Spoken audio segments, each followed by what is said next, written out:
જય શ્રી કૃષ્ણ. નમસ્કાર, પ્રણામ, સ્વાગત છે મિત્રો તમારું અમારી યુટ્યુબ ચેનલમાં. મિત્રો, આપણી આજની એક સામાજિક અને જ્ઞાનવર્ધક કહાની બનવાની છે, તેમજ દરેક માતા અને બહેનોએ ખાસ સાંભળવા જેવી કહાની બનવાની છે. તો મારી તમને વિનંતી છે કે આ કહાનીને થોડો સમય કાઢીને અંત સુધી ધ્યાનથી સાંભળજો, અને કહાની પસંદ આવે તો વિડીયોને લાઈક કરીને વધુમાં વધુ શેર પણ કરજો. તેમજ તમે આવી કેટલી અવનવી કહાની સાંભળવા માંગતા હોય અને હજુ સુધી જો આ ચેનલને સબસ્ક્રાઇબ ન કરી હોય તો અત્યારે જ આ ચેનલને સબસ્ક્રાઇબ કરી લેજો, જેથી અમારા આવનારા નવા વિડીયોની માહિતી તમારા સુધી સૌથી પહેલા પહોંચે. તથા કોમેન્ટ બોક્સમાં હર હર મહાદેવ લખી દેજો, જેથી ભગવાન ભોલેનાથની કૃપા હંમેશા આપણા સૌ પર બની રહે. તો મિત્રો, ચાલો શરૂ કરીએ આજની કહાની. આજે પોતાના પતિના મૃત શરીર સામે બેસીને મંજુબેન શાંત નજરે જોઈ રહ્યા હતા. તેમને હજુ સુધી વિશ્વાસ નહોતો આવતો કે તેમના પતિ મૃત્યુ પામ્યા છે, કેમ કે થોડા કલાક પહેલા તો હજી તેમના પતિ તેમની સાથે વાતો કરી રહ્યા હતા અને તેઓ કહી રહ્યા હતા કે આપણને બંનેને તો મૃત્યુ પણ જુદા નહીં કરી શકે. અને ત્યારે મંજુબેને ગભરાઈને તેના મોઢા પર હાથ રાખીને કહ્યું હતું કે તમે મૃત્યુનું નામ ન લ્યો, કેમ કે મૃત્યુના નામ સાંભળીને મને ડર લાગે છે. ત્યારે તેના પતિ બોલ્યા કે અરે તું પણ કમાલ કરે છે, એવું કંઈ નથી હોતું કે મૃત્યુનું નામ લેવાથી મૃત્યુ આવી જાય, અને જો એવું થઈ જતું હોય તો આ દુનિયા એમને એમ જ ખતમ થઈ ગઈ હોત. આ બધી તો અંધવિશ્વાસની વાતો હોય છે, પરંતુ એ ક્યાં જાણતા હતા કે મૃત્યુ વિશે એમણે વાતો કરી હતી એ આટલી જલ્દી તેમની સામે આવીને ઊભું રહેશે અને તેમનું ઘર અચાનક આવી રીતે ઉજળી જશે. જ્યારે મંજુબેનના પતિ ઓફિસમાં બેઠા હતા અને કામ કરતા હતા ત્યારે જ તેને હાર્ટ એટેક આવ્યો અને તેમની સાથે કામ કરવાવાળા કર્મચારીઓએ તેને હોસ્પિટલ લઈ જવા દોડવા લાગ્યા, પરંતુ તેઓ હોસ્પિટલે પહોંચ્યા પહેલા જ તેનું મૃત્યુ થઈ ગયું હતું. આ જોઈને તેમના સાથી કર્મચારીઓ દુઃખી મનથી તેમનું મૃત શરીર મંજુબેનને સોંપીને જતા રહ્યા. પતિનો મૃતદેહ જોઈને મંજુબેનને પોતાની આંખો પર વિશ્વાસ નહોતો થઈ રહ્યો. તેઓ લગાતાર તેમની તરફ જોઈ રહ્યા હતા. તેમના ત્રણેય પુત્ર ખૂબ જ હેરાનીથી એકદમ શાંત થઈ ગયેલી પોતાની માને જોઈ રહ્યા હતા, તો ક્યારેક પોતાના પિતાના મૃતદેહને જોઈ રહ્યા હતા. પરંતુ મંજુબેનની આંખોનું પાણી જાણે કે સુકાઈ ગયું હોય. તેમની આંખોમાં એક અલગ પ્રકારની ગંભીરતા આવી ગઈ હતી. આ જોઈને અમુક મહિલાઓ એવી વાતો કરવા લાગી કે જુઓ તો ખરા, આની આંખમાં આંસુ પણ નથી આવતું. અરે, આને તો પોતાના પતિના મૃત્યુનું જરા પણ દુઃખ નથી. ત્યારે એક મહિલા જે ડોક્ટર બની હતી એ કહેવા લાગી કે આનું રડવું ખૂબ જ જરૂરી છે, નહીંતર આને પણ હાર્ટ એટેક આવી શકે છે, અને લોકો કંઈક એવો ઉપાય કરો કે મંજુબેન રડવા લાગે. અત્યારે 5 વર્ષનો દીકરો વિપુલ, જેને કંઈ પણ સમજ નહોતી, તે પોતાની મા પાસે આવ્યો અને કહેવા લાગ્યો કે માં જુઓ તો પિતાજી કેમ ઉઠતા નથી, અને આપણા ઘરમાં આટલા બધા લોકો શા માટે આવ્યા છે, અને આ બધા કેમ રડી રહ્યા છે, માં તમે કેમ બોલતા નથી. આટલું કહીને વિપુલ મંજુબેનની ગોદમાં બેસીને રડવા લાગ્યો. બીજો દીકરો 7 વર્ષનો હતો અને મોટો દીકરો 10 વર્ષનો હતો, જે મૃત્યુનો અર્થ સારી રીતે સમજતો હતો. તેને ખબર હતી કે તેના પિતાજી હવે આ દુનિયામાં નથી રહ્યા, અને મોટો દીકરો તેની માનો હાથ પકડીને કહેવા લાગ્યો કે માં, હવે પિતાજી આપણી પાસે ક્યારે નહીં આવે. પિતાજી તો આપણને છોડીને ખૂબ જ દૂર જતા રહ્યા છે, તમે તો અમને છોડીને નહીં જાઓ ને. આટલું કહીને એ એની માને ગળે લગાડીને જોર જોરથી રડવા લાગ્યો. બાળકોના આવા આક્રંદના અવાજને કારણે આસપાસમાં ઉભેલા તમામ લોકોની આંખોમાં આંસુ આવી ગયા.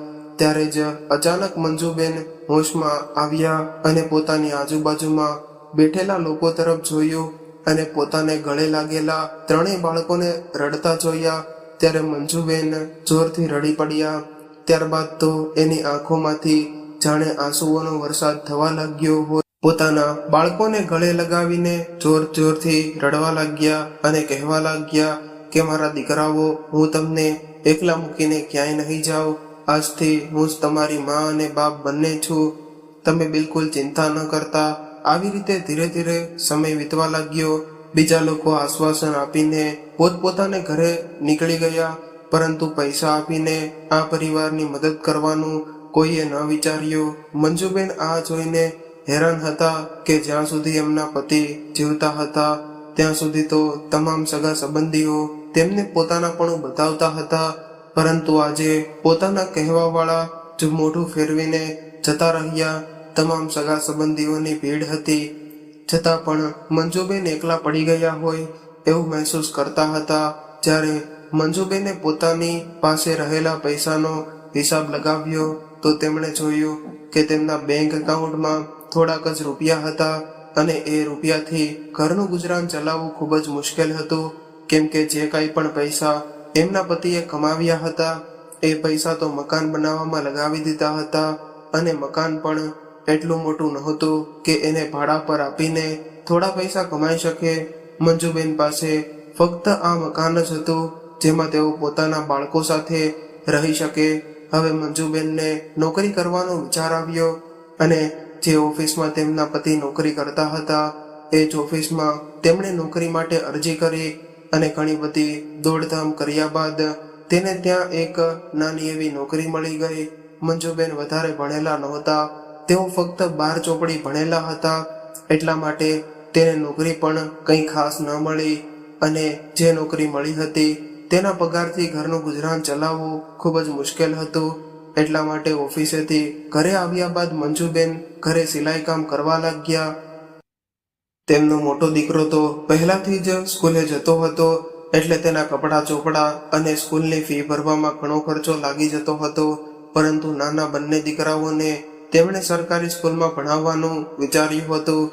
હવે મંજુબેન ખૂબ જ મુશ્કેલીથી પોતાનું ઘરનું ગુજરાન ચલાવવા લાગ્યા. તેમના પતિએ પોતાનો એક નાનો એવો વીમો કરાવ્યો હતો, એટલા માટે પતિના મૃત્યુ બાદ તેને વીમાના 2 લાખ રૂપિયાની રકમ મળી હતી. પરંતુ આ રૂપિયા વાપરવાના બદલે તેમણે બાળકોના આગળના ભણતર માટે મૂકી દીધા હતા. મંજુબેનના સાસરિયામાં તેમના દિયર અને જેઠ પણ હતા, જેને પૈસાની કોઈ કમી નહોતી, પરંતુ કોઈ એક પણ સંબંધીએ આવીને તેમને પૈસાની મદદ ન કરી તો પણ મંજુબેને હિંમત હારી નહીં. તેઓ દિવસ રાત એક કરીને મહેનત કરવા લાગ્યા અને પોતાના બાળકો માટે પૈસા કમાવા લાગ્યા. હવે ધીરે ધીરે બાળકો મોટા થતા ગયા, એમ ઘરનો ખર્ચ પણ વધતો ગયો, અને સમયની સાથે મોંઘવારી પણ વધતી ગઈ. બાળકોનું ભવિષ્ય બનાવવાના ચક્કરમાં તેમણે પોતાના તરફ ધ્યાન જ ન આપ્યું.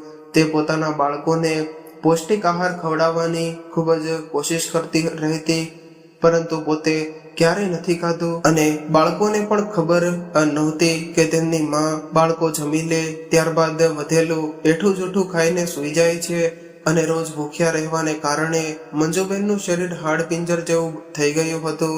પૂરતા પ્રમાણમાં ભોજન ન ખાવાને લીધે અને હંમેશા ચિંતા કરવાના લીધે મંજુબેન સમયથી પહેલા જ વૃદ્ધાવસ્થા તરફ જઈ રહ્યા હતા, પરંતુ તે પોતાના શરીરને ક્યારેય ફરવા નહોતા કરતા, અને તેઓ દિવસ તો પોતાનો બાળકની ચિંતાથી શરૂ થતો અને રાત્રે બાળકોને સુવડાવીને સૂઈ જતી.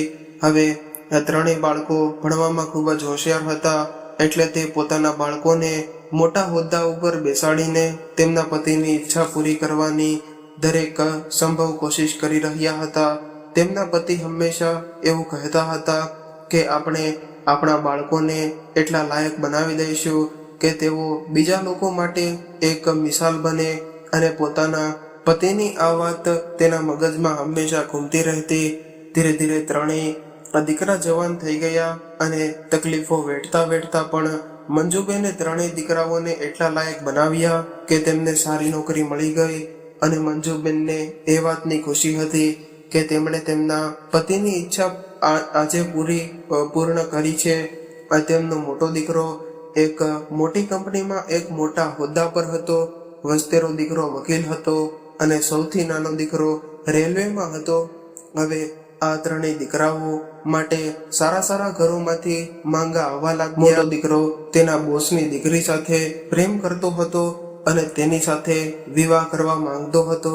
જ્યારે તેણે આ વાત તેની માને કરી તો મંજુબેન બોલ્યા કે કોઈ પણ છોકરી તને પસંદ હોય તો તું તેની સાથે વિવાહ કરી શકે છે, કેમ કે તારું જીવન તારે જીવવાનું છે અને તારે જ નિભાવવાનું છે અને હું તો રાજી થઈશ, કેમ કે તું તારી પસંદગીની છોકરી સાથે વિવાહ કરી શકીશ. મંજુબેનની રજા મળી ગઈ એટલે થોડા દિવસ બાદ મોટા દીકરાએ તે છોકરી સાથે વિવાહ કરી લીધા અને મંજુબેન એવું વિચારીને ખુશ થઈ ગયા હતા કે હવે ઘરમાં તેનો સાથ આપવા વાળી વહુ આવી જશે એટલે તેના પરથી થોડી જવાબદારીઓ હળવી થઈ જશે. પરંતુ તેમની બધી આશાઓ પણ પાણી ફરી વળ્યું, કેમ કે આ છોકરી એક ખૂબ જ મોટા પરિવારમાંથી આવી હતી એટલે તેમણે ઘરમાં આવતા જ મંજુબેન પર પોતાના હુકુમ ચલાવવાનું શરૂ કર્યું. ઘરના કામમાં પોતાની સાસુને મદદ કરવાની વાત તો દૂર રહી, પરંતુ એ તો પોતાની સાસુને જોવાનું પણ પસંદ નહોતી કરતી અને તેમણે તો મંજુબેનનું કરેલું કામ પણ પસંદ નહોતું. હવે વહુ મંજુબેનને વાત વાતમાં એવું કહેતી કે તમને તો કોઈ પણ કામ સારી રીતે કરતા આવડતું જ નથી, તો ક્યારેય એવું કહેતી કે તમારી આટલી ઉંમર થઈ ગઈ છે તો પણ તમને સારું જમવાનું બનાવતા નથી આવડતું. અમારા ઘરમાં તો નોકરો પણ તમારાથી સારું ખાવાનું બનાવે છે. રોજ રોજ વહુની આવી કડવી વાતો સાંભળીને મંજુબેન પરેશાન થઈ ગયા હતા અને તેમણે કહ્યું કે કદાચ મારા હાથનું બનાવેલું ખાવાનું તને પસંદ ન હોય તો એક સારું ભોજન બનાવવા વાળો રાખી દે, ત્યારબાદ તને જમવાની કોઈ તકલીફ નહીં પડે. મંજુબેન આટલું બોલ્યા ત્યાં તો વહુ ઉછળવા લાગી અને કહેવા લાગી કે તમારો કહેવાનો મતલબ શું છે? તમે એવું કહો છો કે ભોજન બનાવવા વાળે રાખી લ્યો. તમને જમવાનું બનાવતા ન આવડતું હોય તો શીખવાની કોશિશ ને કરો કે તમારે તો કંઈ શીખવું જ નથી અને ઉલટા મને કહી રહ્યા છો કે નોકર રાખવાનું. શું નોકર એમને એમ રાખી શકાય છે? એને પગાર કોણ આપશે? તમે આપશો? તમારી પાસે તો એક પૈસો પણ નથી. દિવસ રાત મહેનત કરીને પૈસા અમે કમાઈએ છીએ. અમે કંઈ મફતમાં બેસીને રોટલા નથી તોડતા. વહુની આવી તીખી વાતો સાંભળીને મંજુબેન આશ્ચર્યચકિત થઈ ગયા, કેમ કે દિવસ રાત મંજુબેન કામમાં લાગ્યા રહેતા, પરંતુ કોઈ સામેથી આવીને એટલું પણ નહોતું કહેતું કે માં તમે થાકી ગયા હશો તો થોડો આરામ કરી લ્યો.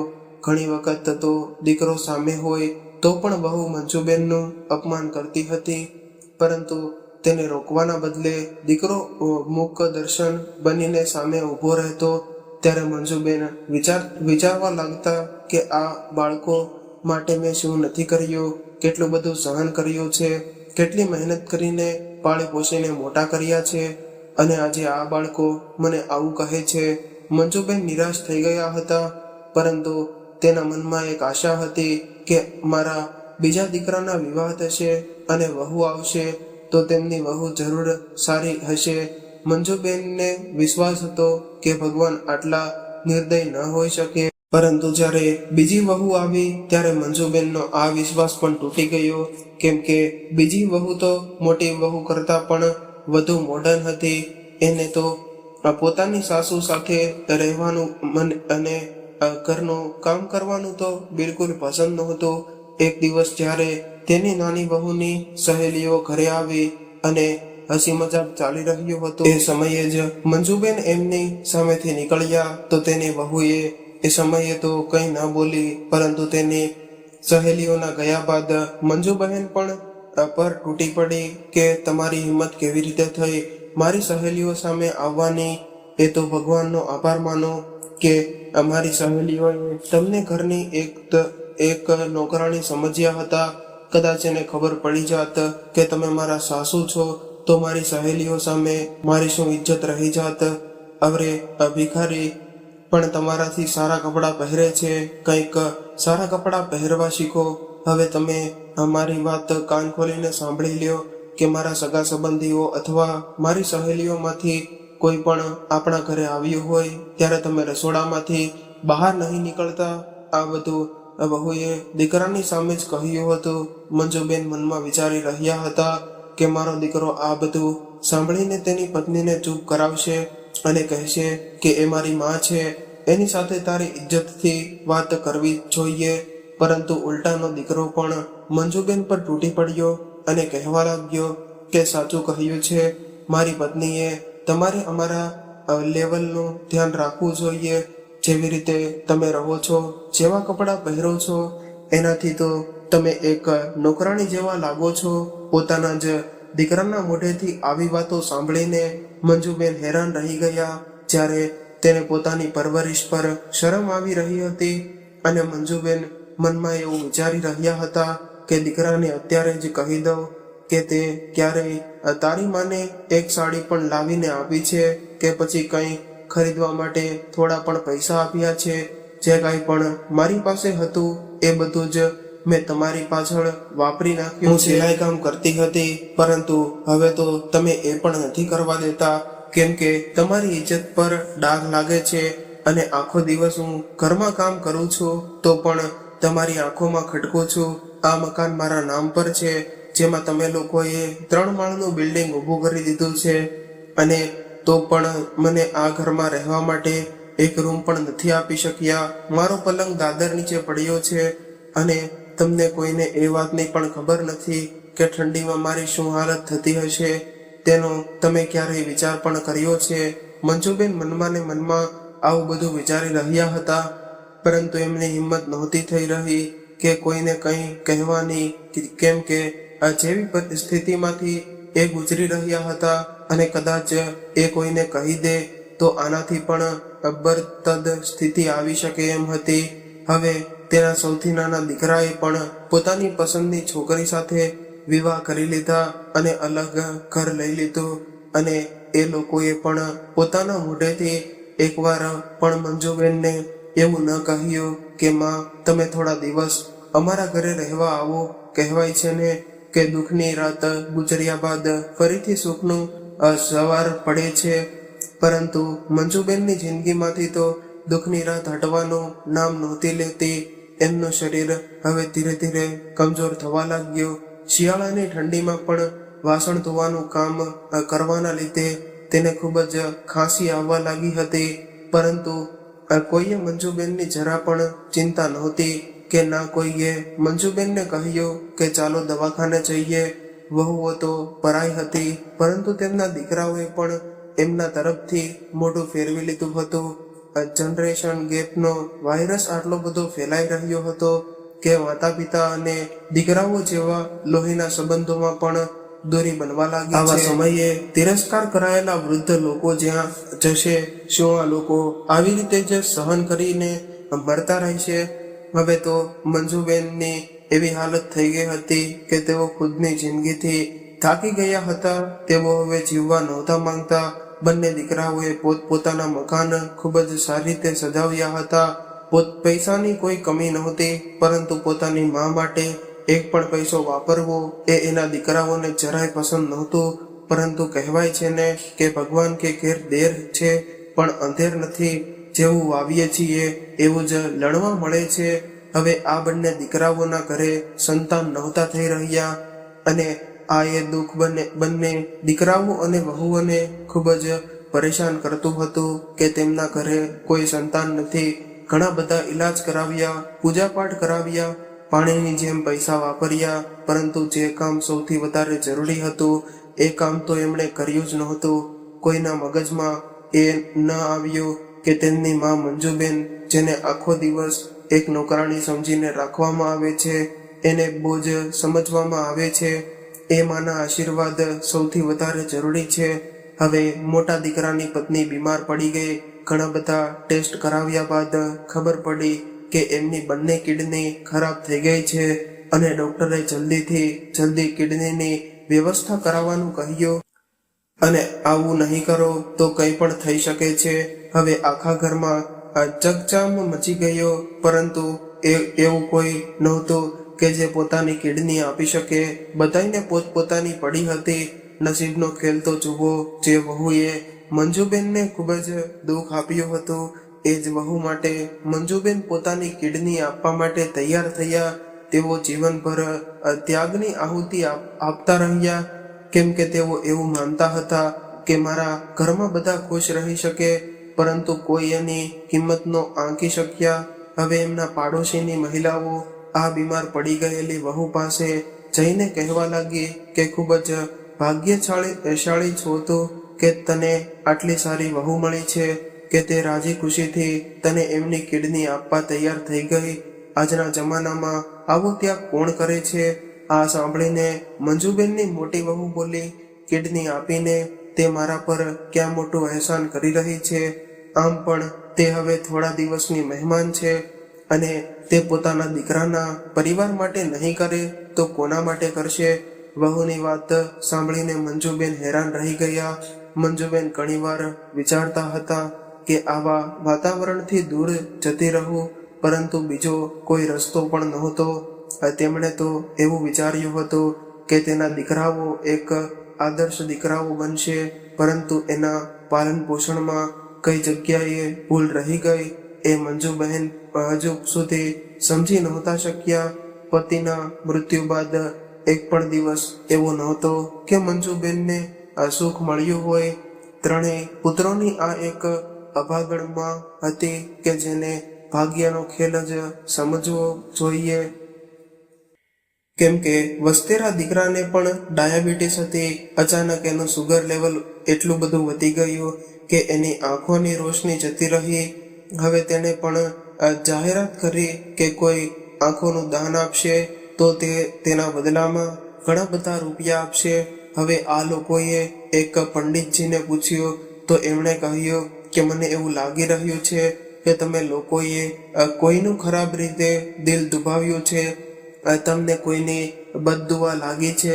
પરંતુ આટલી બધી ઉથલ પાથલ થયા બાદ પણ કોઈની આંખ ન ખુલી. મંજુબેન પ્રત્યે કોઈના હૃદયમાં દયા પ્રગટ ન થઈ. કોણ જાણે કે મંજુબેનના નિર્મળ પ્રેમના ઝરણાને તેમના દીકરાઓ અને વહુઓ જોઈ ન શક્યા. પોતાના દીકરાઓ અને વહુઓની આવી માનસિક સ્થિતિમાં જોઈને મંજુબેન સહન કરી નહોતા શક્યા. તેમની સામે જ એમની એક વહુ કિડનીની બીમારીના કારણે મોત સામે લડી રહી હતી, તો બીજો દીકરો પોતાની આંખોની રોશની ખોઈ બેઠો હતો. આ બધું જોઈને મંજુબેને એક નિર્ણય કર્યો કે તે પોતાની એક કિડની તેમની વહુને દાન કરશે અને એક આંખ પોતાના દીકરાને આપશે. પરંતુ આ દાન કરવાના વિષયમાં ડોક્ટરે કહ્યું કે કોઈ જીવિત વ્યક્તિ પોતાની આંખો દાનમાં ન આપી શકે. અને જ્યારે કિડની આપવા માટે ચેકઅપ કરાવ્યો તો ખબર પડી કે મંજુબેન તો જન્મથી જ એક કિડની પર જીવી રહ્યા છે, જેના કારણે તેઓ કિડની પણ દાન નહીં કરી શકે. ડોક્ટરે કહ્યું, માજી તમારે તો એક જ કિડની છે અને એ પણ કાઢી લઈશું તો તમારું મૃત્યુ થઈ જશે. અને ડોક્ટરનું કામ બીજાનો જીવ બચાવવાનું હોય છે, કોઈનો જીવ લેવાનું નહીં. એટલે જીવિત વ્યક્તિની આંખો પણ દાન નહીં થઈ શકે. આવું જાણીને મંજુબેન નિરાશ થઈ ગયા અને પોતાના જીવ પ્રત્યે તો એને પહેલાથી જ મોહ રહ્યો નહોતો, કેમ કે જેવી રીતે પોતાનું જીવન એ જીવી રહ્યા હતા તેનાથી તો મૃત્યુ ઘણું બધું સુખદાયક બની શકે એમ હતું. આવું વિચારીને તેમણે એક ઉપાય કર્યો અને અત્યાર સુધી તો મંજુબેન બસ આહુતિ જ આપતી રહી હતી, પરંતુ કોઈએ એની કદર ન કરી, કોઈને એના ત્યાગનો આભાસ ન થયો. એટલે આવું જીવન જીવવાનો શું ફાયદો? આવું વિચારીને મંજુબેન એક ફેસલો લઈ ચૂક્યા હતા. પરંતુ આ નિર્ણયને અંજામ આપતા પહેલા એમણે એક પત્ર પણ લખ્યો. બાદ બાજુમાં પડેલી ઊંઘની ગોળીઓ તરફ જોયું અને બીજા દિવસે સવારે જ્યારે મંજુબેને પથારીમાંથી ન ઉઠ્યા તો ઘરના તમામ લોકો હેરાન હતા કે હંમેશા સૌથી પહેલા ઉઠવાવાળી માં આજે કેમ નથી ઉઠી. જ્યારે આ મોટા દીકરાએ તેમને હલાવીને જોયો તો તે હેરાન રહી ગયો, કેમ કે એની માં તો આ દુનિયા છોડીને જતી રહી હતી. અને બાજુમાં રાખેલા પત્ર તરફ નજર ગઈ એટલે તેમણે એ પત્ર ઉઠાવીને વાંચવાની કોશિશ કરી તો તેમાં લખ્યું હતું. એ વાંચીને મોટો દીકરો સ્તબ્ધ રહી ગયો. પત્રમાં લખ્યું હતું કે મારા વહાલા બાળકો, તમે બધા હંમેશા ખુશ રહેજો. તમારા બધા માટે હું જીવનભર ત્યાગ કરતી રહી, પરંતુ તમારામાંથી કોઈને પણ તેનો આભાસ ન થયો.